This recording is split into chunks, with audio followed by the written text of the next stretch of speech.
موضوع الدرس في أمر القتال والتميز بين المؤمنين والمنافقين سورة القتال تفسیر ابن کثیر الحمد لله رب العالمين والصلاة والسلام على أشرف الأنبياء وسيد المرسلين سيدنا محمد وعلى آله وأصحابه أجمعين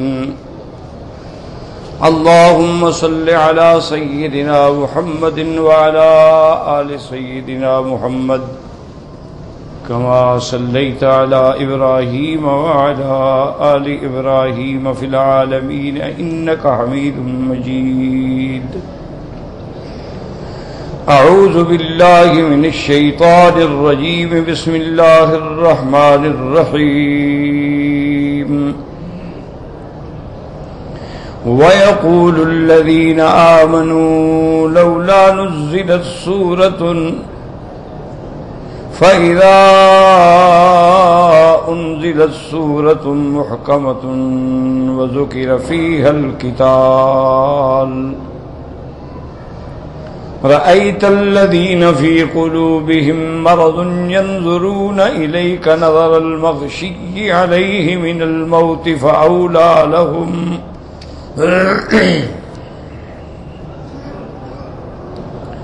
طاعة وقول معروف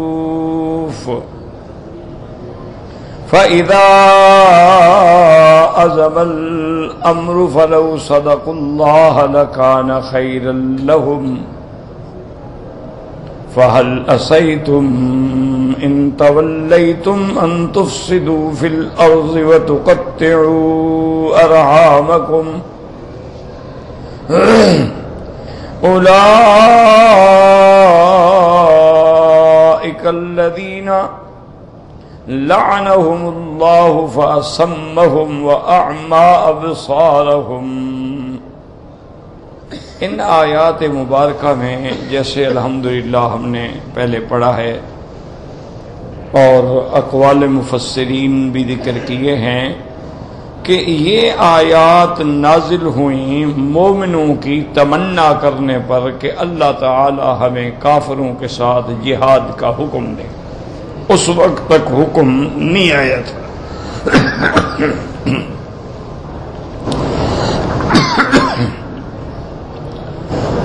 سرکار دو عالم رحمت دو عالم سیدنا محمد مصطفیٰ صلی اللہ علیہ وسلم کی زندگی کا ابتدائی حصہ جو ہے، یعنی جسے آپ مکی زندگی کہہ سکتے ہیں، وہ خالص حکم تھا صبر صبر صبر،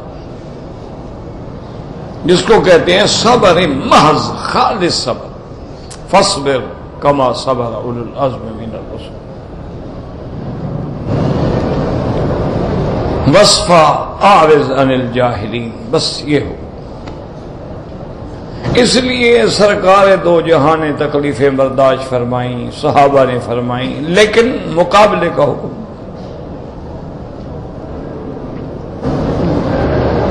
جب ظلم و ستم حد سے بڑھ گئے، صحابہ ہجرت کر گئے، میرے محبوب بھی ہجرت فرما گئے مدینہ منورہ میں.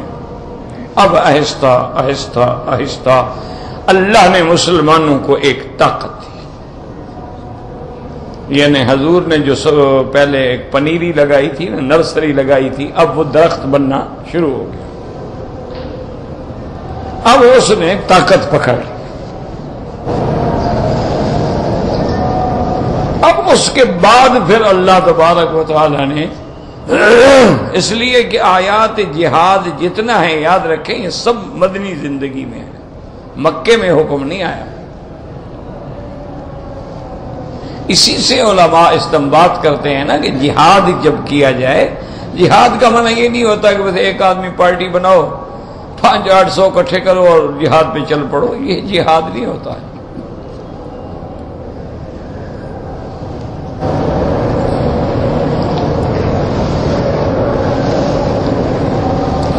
جہاد کا معنی یہ ہوتا ہے کہ پہلے طاقت ہو. اچھا چلو طاقت میں 1 اور 10 کا فرق ہے، پھر بھی گزارا ہو سکتا ہے۔ اچھا اسی طرح پھر یہ تھا کہ 100 کے مقابلے پہ 100 کا 200 سے بھی مقابلہ ہو سکتا ہے، 1000 کا 2000 سے بھی مقابلہ ہو سکتا ہے، لیکن یہ تو کوئی نہیں ہے کہ دشمن کا تعداد جو ہے لاکھوں میں ہو اور آپ جناب 400-500 آدمی لے کے چل پڑیں، یہ نہیں ہوتا۔ اگر ایسا ہوتا تو حضور خود موجود ہیں، مکے میں حکم آ جاتا، اور پھر جب حضور پاک موجود ہیں تو وہ تو معجزہ بھی ہو سکتا تھا کہ حضور کو فتح ہو جاتی، کافروں کو شکست ہو جاتی، لیکن نہیں، اللہ نے سبق دیا حضور کی امت کو کہ قیامت تک اب حضور کی امت ہے تو حضور کی زندگی سے سبق لیں کہ پہلے جب آپ ایک دعوے کے لیے کھڑے ہوئے ہیں تو اس پر جم جائیں اور صبر کریں، اور آدمی جب صبر کرتا ہے نا پھر اللہ راستے کھول دیتا ہے۔ مجھے یاد ہے ایک پرانے دور کی بات ہے، ایک علاقہ ہے، اب مجھے دماغ میں اس کا نام نہیں آ رہا، بہرحال وہ رحیم یار خان سے کچھ 5, 6 یا 10 میل کے فاصلے پر وہ جگہ ہے، پتہ نہیں اس کا نام امان گڑھ تھا یا آباد گڑھ تھا، ایسے کوئی نام تھا۔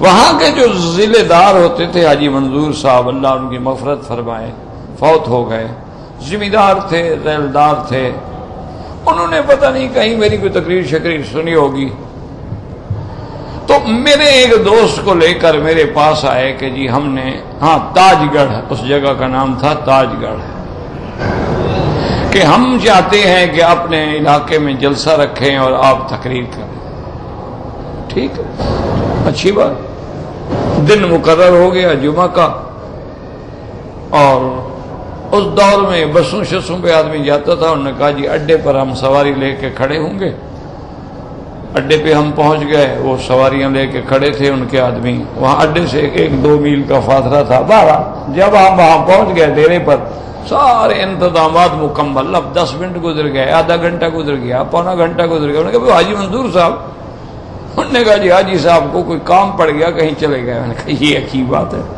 ایک آدمی آتا ہے اتنا سفر کر کے مجھے دعوت دیتا ہے، تاریخ لیتا ہے، اور جب میں اس کے گھر میں آ جاتا ہوں تو وہ غائب ہے،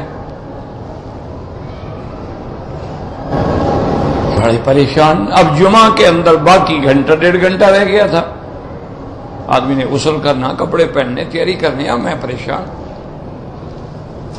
میں نے کہا کوئی بات اور ہے، یہ ہو نہیں سکتا کہ میزبان غائب ہو جائے، اتنا بڑا ذمہ دار ہے، کیا اس کو کوئی میری روٹی زیادہ بوجھ ہو گئی تھی؟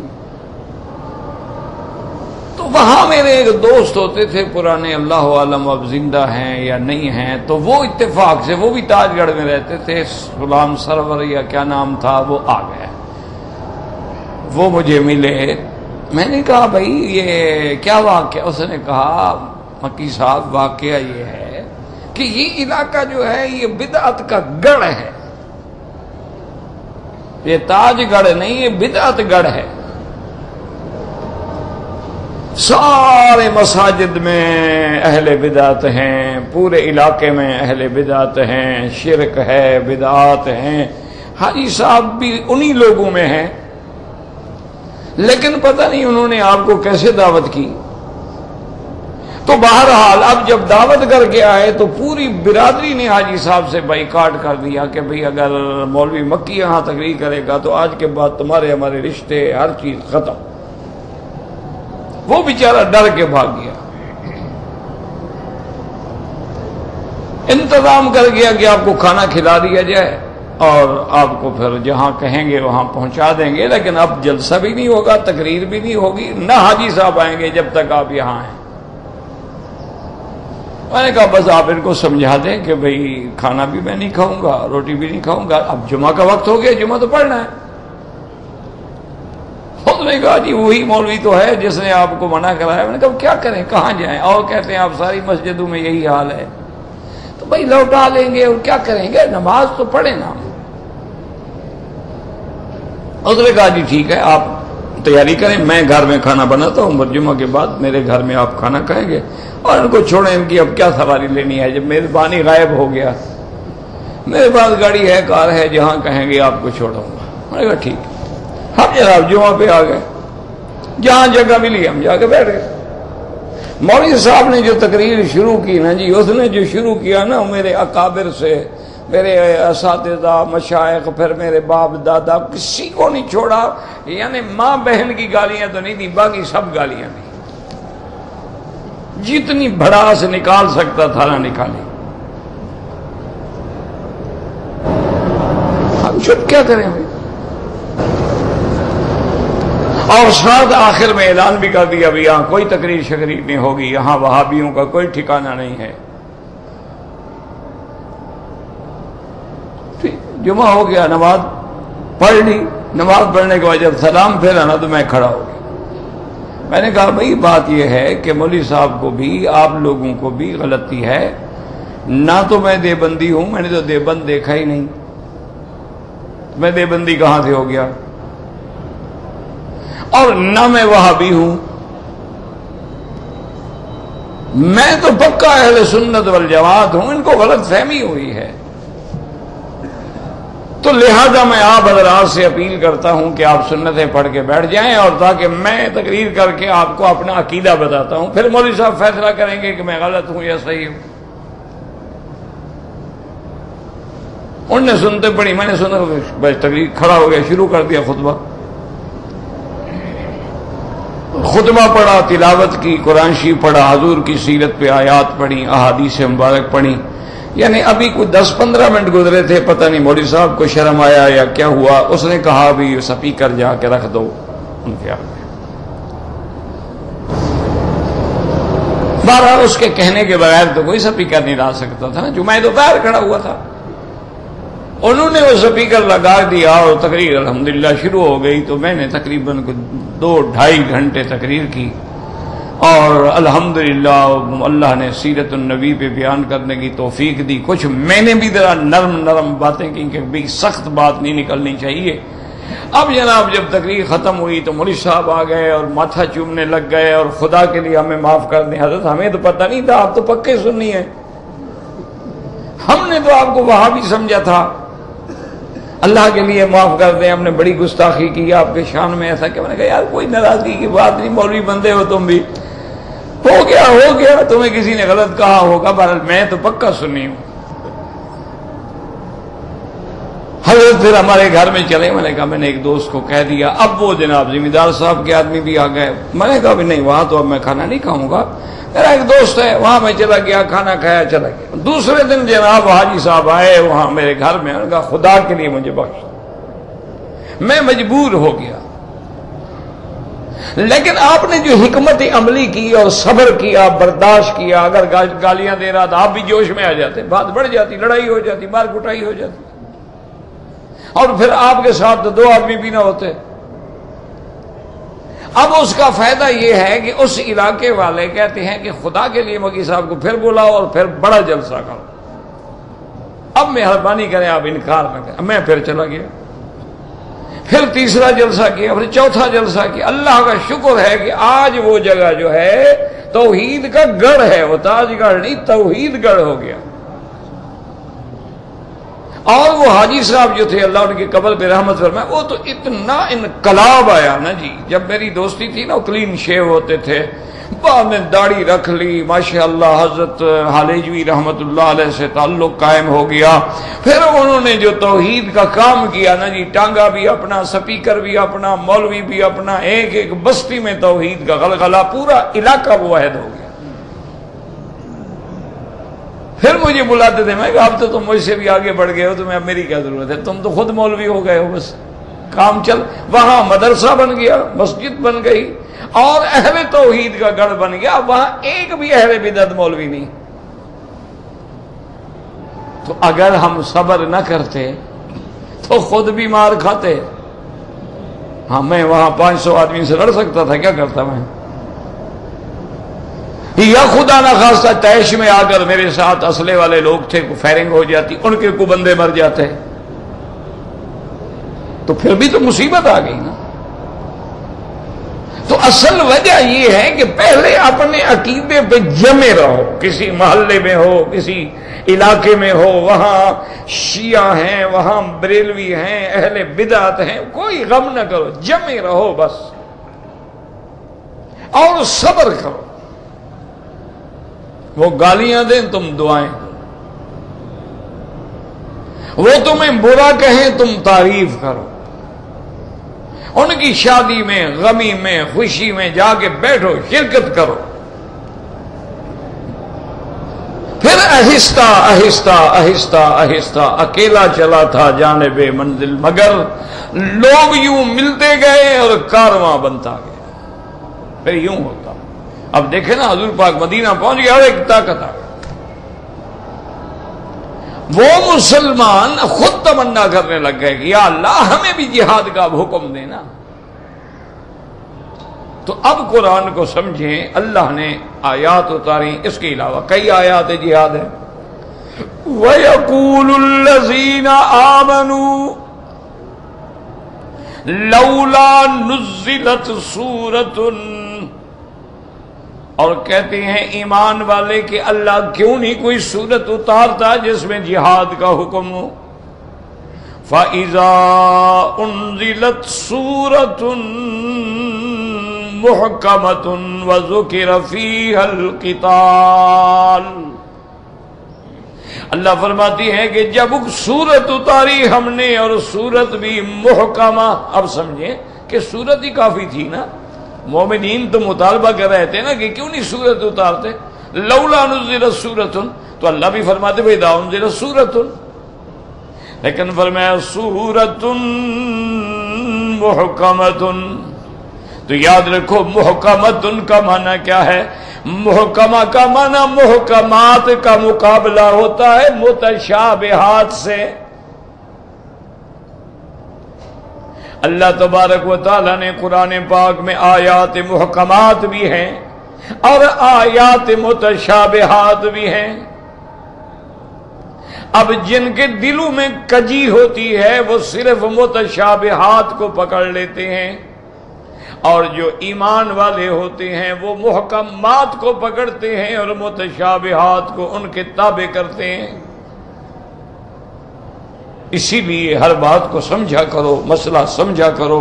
اللہ آپ کو بھی اور اللہ مجھے بھی اور آج کل کے ہمارے نوجوانوں کو بھی قرآن و حدیث کی سمجھ عطا فرمائے اور اتباع عطا فرمائے اور عمل کی توفیق عطا فرمائے. لیکن بات سمجھا کرو. اب دیکھو مسئلہ کیسے سمجھ آئے گا. یا تو قرآن میں نص ہے، مسئلہ منصوص ہے، اور منصوص بھی ایسا ہے کہ ظاہر الدلالت ہے، قطعی الدلالت ہے، بالکل خالص حکم. وہاں تو کسی محنت کی ضرورت ہی نہیں. اللہ نے قرآن میں فرما دیا شراب حرام حرام، بس. اللہ تبارک و تعالی نے قرآن پاک میں فرما دیا ہے کہ ربا حرام، بس حرام. اچھا یہ منسوخ. اب اگر اس میں مثلا اب آئے گا حدیث مبارک، دوسرا مقام ہے حدیث کا. تو اب حدیث میں بھی ہم دیکھیں گے کہ حدیث میں بھی مسئلہ ہے لیکن بالکل منصوص ہے، واضح ہے. حضور پاک نے خود اپنی زبان مقدس سے واضح بیان فرما دیا. وہاں بھی کوئی بس پریشانی نہیں، کوئی جھگڑا نہیں، کوئی اختلاف نہیں. یہ غلط بات ہوتی ہے، ایک دوسرے پہ الزام تراشی ہوتی ہے کہ جناب یہ حدیث کو نہیں مانتے، حدیث کو نہیں مانتے. نعوذ باللہ. جو حدیث کو نہ مانے مسلمان ہی نہیں ہے تو وہ باقی کیا رہے گا. اب حدیث مبارک میں یعنی نص ہے، منصوص ہے، حدیث ہے، صحیح ہے، متواتر ہے، اور وہ بھی قطعی ثبوت ہے، بالکل واضح حکم ہے. وہاں بھی کوئی مسئلہ نہیں. اچھا کبھی یہ ہوتا ہے کہ حدیثیں دو آ گئیں اور دونوں میں تعارض ہے. اچھی بات کو سمجھا کرو. دو حدیثیں ہیں لیکن متعارض ہیں، ایک دوسرے کے سمجھے متعارض ہیں. اچھا اب اس میں ہم کیا دیکھیں؟ اس میں ہم دیکھیں گے کہ کیا حضور پاک نے خود یہ تعارض اٹھا دیا؟ مثلا اس کی ایک چھوٹی سی مثال سمجھ لو. حضور پاک نے فرمایا تھا کہ قبروں پہ نہ جاؤ. پھر حضور پاک نے خود فرما دیا انی نہیتکم من زیارت القبور الا فزوروها، کہ میں نے تم کو منع کیا تھا لیکن اب اجازت دیتا ہوں، جا سکتے ہو. تو اب دونوں حدیثیں، پہلی بھی حدیث دوسری بھی حدیث، لیکن حضور نے خود تعارض ختم فرما دیا، بتلا دیا کہ پہلی حدیث منسوخ ہو گئی، دوسری حدیث اس کی ناسخ آ گئی. تو وہاں بھی تعارض ختم، اس میں بھی اب کوئی بحث نہیں. جیسے پہلے نماز میں بولنے کی اجازت تھی کہ آپ نماز پڑھ رہے ہیں، کسی نے آگے کہا السلام علیکم، آپ کہہ دیں وعلیکم السلام. بعد میں حکم آ گیا کہ نماز میں بولنا منع ہے. حضرت عبداللہ ابن مسعود رضی اللہ تعالیٰ عنہ فرماتے ہیں کہ سرکار نماز پڑھ رہے تھے، میں نے سلام کیا، آپ نے جواب نہیں دیا، میں گھبرا گیا، خدا جانے آپ ناراض ہیں کہ میرے سلام کا جواب نہیں دیا. جب نماز ختم ہوئی حضور نے بلایا، فرمایا عبداللہ اب اللہ نے منع کر دیا ہے کہ نماز میں کوئی بات نہ کرو. تو آپ نے خود بیان کر دیا، پہلا حکم ختم ہو گیا. اچھا اب یہ ہوتا ہے کہ حدیثوں میں تعارض آ گیا، اور تعارض حضور پاک نے خود نہیں اٹھایا. یا تو حضور فرما دیتے نا کہ پہلا حکم ختم، دوسرے پہ عمل کرو، لیکن یہ ہمیں نہیں ملتا ہے. اب ضرورت پڑی مجتہدین کی، اس لیے آپ سمجھیں اچھی طرح. اچھا ایک ضرورت تھی حدیث مبارک کو جمع کرنے کی، وہاں ضرورت تھی محدثین کی، انہوں نے حضور کی حدیثیں جمع کی. اس کے بعد انہوں نے مراد رسول کو سمجھنے کی کوشش کی کہ حضور کے اس فرمان کا مقصد کیا تھا، اور جہاں تعارض کا معاملہ آیا وہ انہوں نے چھوڑ دیا ائمہ پر. انہوں نے کہا یہ ہمارا کام نہیں، یہ مجتہدین کا کام. مجتہدین نے پھر اجتہاد کیا، محنت کی، انہوں نے روایات کو تلاش کیا کہ پہلی حدیث کب ہے اور دوسری کب ہے، اور اگر نہی کا حکم ہے تو کیا نہی تحریمی ہے یا نہی تنزیہی ہے، اگر کہیں امر ہے تو کیا امر وجوب کے لیے ہے یا امر استحباب کے لیے ہے. اب دیکھو نا قرآن میں دونوں امر موجود ہیں. اذا نودی للصلاۃ من یوم الجمعۃ فاسعوا الی ذکر اللہ وذروا البیع.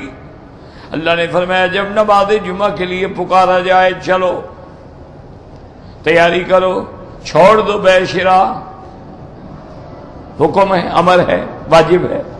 آگے اسی آیت میں اسی صورت میں ہے کہ فَإِذَا قُضِيَتِ الصَّلَاةُ فَانتَشِرُوا فِي الْأَرْضِ وَابْتَغُوا مِنْ فَضْلِ اللَّهِ. یاد رکھو پہلی آیت میں بھی دو حکم ہیں، اس آیت میں بھی دو حکم ہیں. پہلی آیت میں دو حکم کون سے ہیں؟ اِذَا نُودِيَ لِلصَّلَاةِ مِن يَوْمِ الْجُمُعَةِ فَاسْعَوْا، پہلا حکم یہ ہے. اور دوسرا کیا تھا؟ وَذَرُوا الْبَيْعَ، بیچنا چھوڑ دو. اب دیکھو خدا کی شان یہ ہے کہ اللہ نے حکم دیا فسعوا، اس کا معنی یہ نہیں کہ جب اذان ہو تو دوڑ لگا دو. یہاں دوڑنے کے معنی میں نہیں ہے فسعوا. جیسے سعی ہے، صفا مروہ کو سعی کا سعی بین الصفا، دوڑتے تیز چلتے ہیں، وہاں معنی ہے وہاں کے تیاری کرو. اور آگے جو حکم دیا وہ فرمایا وَذَرُوا الْبَيْعَ، اور بیچنا چھوڑ دو. اللہ نے یہ نہیں فرمایا خریدنا چھوڑ دو. دیکھو نا اللہ نے فرمایا بیچنا چھوڑ دو، یہ حکم نہیں دیا کہ خریدنا چھوڑ دو. کیوں؟ اس کی وجہ ہے کہ جب کوئی مال بیچے گا نہیں تم خریدو گے کیا؟ ایک آدمی بیچے ہی نہ، دروازے بند کر دے، کیا کرو گے؟ ٹکرے مارو گے. ایک دوسرا یہ ہے کہ خریدنے والے تو ہزاروں ہوتے ہیں، بیچنے والے تو 100-150 ہوتے ہیں.